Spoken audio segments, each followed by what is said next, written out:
This is Team Action Plans, and this is our end of quarter sprint video.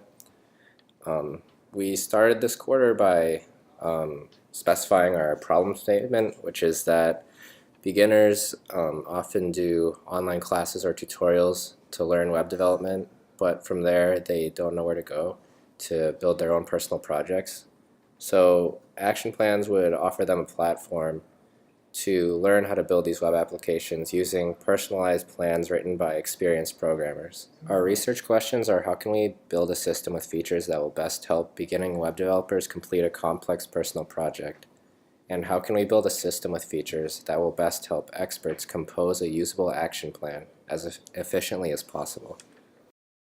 For need finding, we looked at past research in similar areas with Task Genies and Stack Overflow, and determined that action plans would be useful to the specific user group that we outlined, which is users that have done some online tutorials but haven't been able to build any projects on their own. And this helped us scope our project to not just entry-level beginners, but intermediate beginners who have some experience, like for example, with setting up a dev environment.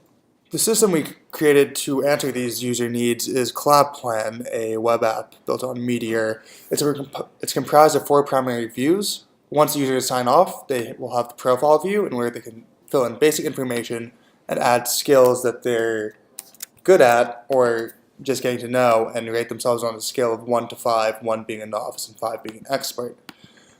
Next, when the user is ready to request an action plan, they click here and they're guided to a forum where they'll do a thorough description of what they want to build and select the skills they've listed in their profile that they want to focus on. They can't use skills that they're not familiar with to ensure that the expert can focus on the action plan and not teaching them these skills. Once an action plan has been requested, it will appear in the action plans a person can help with, and they're able to select this and start composing it. When they're composing it, they'll be directed to a composition view, which will have a list of milestones and the ability to add more milestones and subtasks. So here, this action plan is for creating an event planning app. So you can go ahead and add a milestone and talk about maybe creating some models, explain why it's important to do such,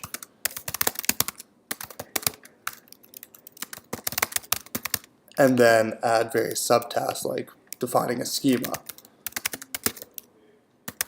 And then they have the option to add links that will help the learner complete the subtasks, such as linking to a Mongo database, a MongoDB documentation.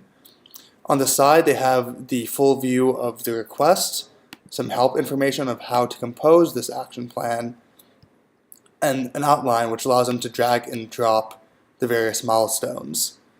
Once an action plan is complete, they hit submit, and that will make it viewable to the learner. The learner can then view their action plans on their side. This allows them to see the various milestones, motivations, and subtasks and links. As they complete their action plan, they can tick boxes so that they can keep track of their progress. This progress is shown here on the right-hand sidebar, along with some help information about how to best use their action plan. In order to build our system, we have an architecture that consists of the four primary view controllers and 4 databases. First, we have the user database that holds the user's skills, their basic information, and the progress tracker for each of the action plans they're currently implementing. Then we have the action plan database, which contains the top level information for the action plan, such as the requester ID, the author ID, the description of the request that they fill out in the form, an array of milestone IDs, an array of the skills that have been requested, and whether or not it's complete. Then we have the milestone database, which has the title of the milestone, the motivation, and an array of subtasks contained within it. Then we have the subtask database, which just contains descriptions and links for each subtask. We've built it in this way for future reusability, so that way milestones can be used in other action plans and subtasks can be used in other milestones. The user profile view only talks to the user database. The action plan requester view only requires the action plan database. The action plan composer uses the action plan database, the milestone database, and the subtask database, and the action plan viewer uses all databases. About our user tests and the findings of our user tests, and I'm just going to go through each sprint because we did user tests for every single sprint. So first sprint, we tested out Alex's prototype from last quarter. He just had a simple user face that allowed users to put in a request and have experts compose with milestones, but nothing really more than that. We tested it to just determine the starting point, where we were, some glaring flaws, whatever we had, so that we could create our first edition of the web app. Some of the feedback we got from this was that milestones need to be kept in context of the goal, meaning the overall request. Sometimes the users would get lost. Learners need more structure. Some of the links were not perfect and they got confused. And we need to clearly word exactly what a milestone even is for the experts that are composing these. So from these findings, we went into sprint 2 with our own web app that was very simple, but had a couple more affordances than Alex's. We had an overview, a learner view, motivations were added, and we added boilerplates at the beginning.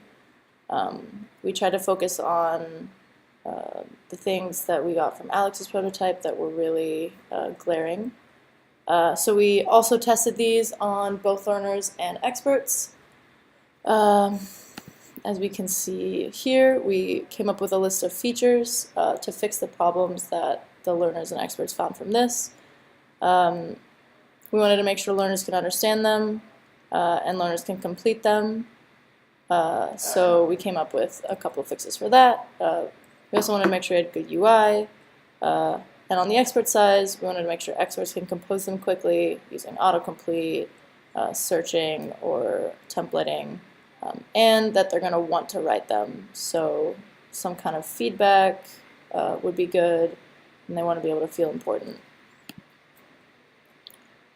Sprint 3, we came into it with a lot of feature fixes, a lot of design fixes. By the end of it, we had added drag and drop, help text, and a couple other usability features. We did user testing on both the learners and expert side again. Experts were in DTR. We had them compose real plans from beginners who we had sent out requests from 330. And this was the first time we found that maybe our learners were a bit too elementary for our system to be useful.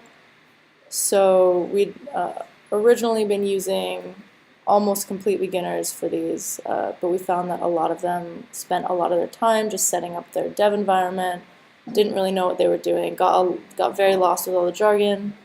So this is the first time we really realized that we needed intermediate students instead of just beginners. And finally, our last sprint, we came into it with essentially our working system, but we had a lot more features we wanted to implement. And the main product we got out of this sprint was adding a profile for the learners so that they can input their own skills so that we know that they're intermediate in whatever they want to do, and a request form so that the experts better know what they should be composing for the learners. So after this, we found that learners do enjoy the request form more, and experts like it a lot better. They found it very helpful, and a couple other minor fixes that we will go into next quarter. While we've made a lot of progress with our base system, there's still a couple of limitations. First off is the speed of composition. Composing an action plan is a very time-consuming process. Next, the accuracy of the composition of the action plan. While we gather a lot of information from the learners, we still believe more could be collected. A feedback we've also gotten from users is that there's no ability to communicate back and forth with the larger community or the expert themselves. they'd like to be able to discuss various milestones and why they're important, or give each other advice about how to complete them. Additionally, our UI flow is not very clear. Upon entering the system, it's not very clear where you go and what you should be doing. All the information is kind of displayed to you. This is also apparent in the Action Plan Composer, where we dump just a lot of information on one page. To fix some of these limitations, we have a couple things we want to do next quarter, next steps generally. First, how can we best reduce the time it takes experts to compose an action plan? So this would include reuse of milestones and subtasks, and possibly including autocomplete, and some kind of templating system. Next, how can we better match plans to experts? So this was a bit of the request side and the profile idea that we had, but we want to make it more comprehensive next quarter. And finally, figuring out better who our target users are, which we have been kind of slowly figuring out over the course of the quarter, but we want to nail that down as well next quarter. Yeah, that's about it. We've had a great quarter, and we're looking forward to working with everyone again next quarter.